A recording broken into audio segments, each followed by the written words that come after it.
Welcome to the AWA module, the Analytical Writing Assessment module.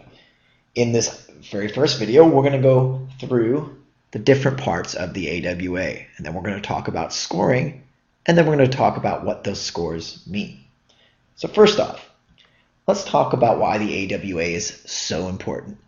It's the very first thing you're going to see when you take the test. Now, you may say, oh, well, that's great, because then I can get it over and move on to the other sections. However, how you perform on this part is going to leave an aftertaste in your mouth. So if you really knock out both essays and do a great job, you're going to go into the verbal and the math sections with a lot of confidence.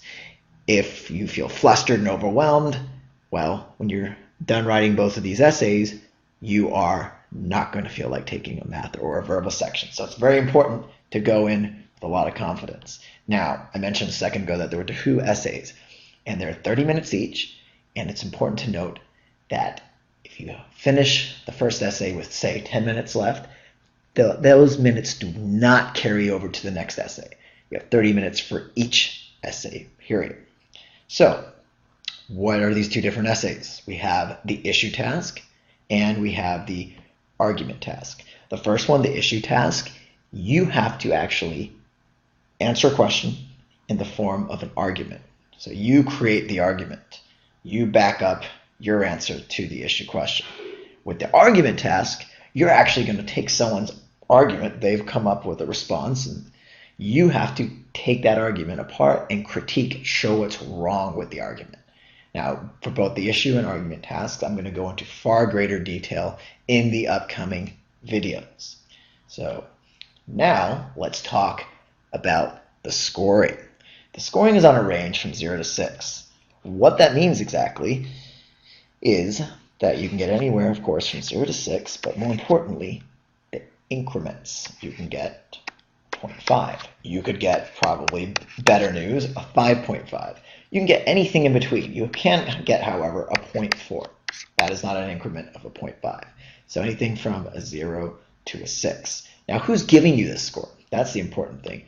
And there are 2 human readers. And I'm going to underline human because there are other tests, GMAT included, where there's not always a human grading you, but sometimes a machine. So it's important. On the GRE, there are 2 human readers.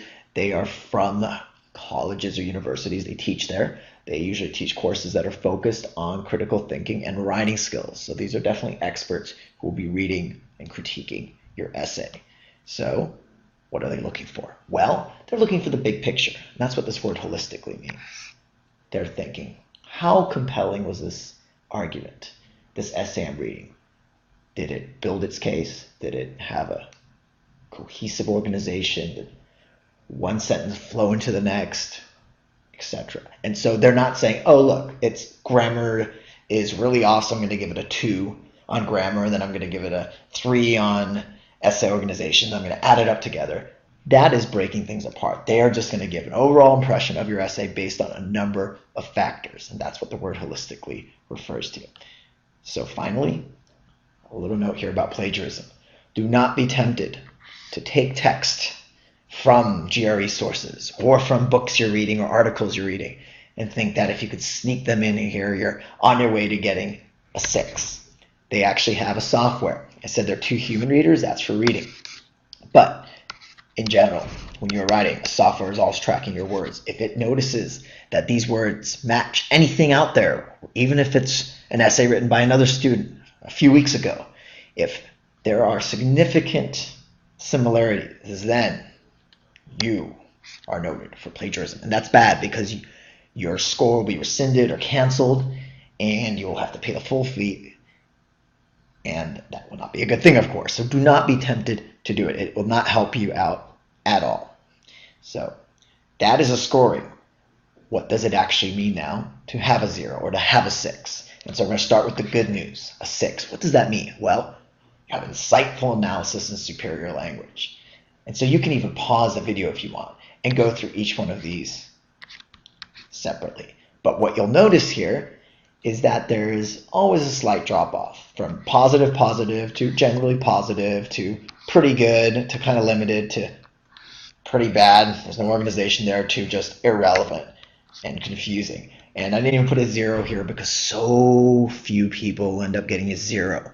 A 0 means you look at the screen, maybe you pass out from fright, who knows, but you're definitely not writing anything, or if you are, it's just scribbles, gibberish on the keyboard. So obviously that doesn't apply to most people. And for the most part, most come around this 4 level. And that's what you want to get above. You want to distinguish yourself or differentiate yourself from more than 50% of the students taking the test. And that's why people usually want to aim for that 4.5 area right here between 4 and 5 on both of the essays. And that's important to note that the scores are going to be the average of the issue task and the argument task.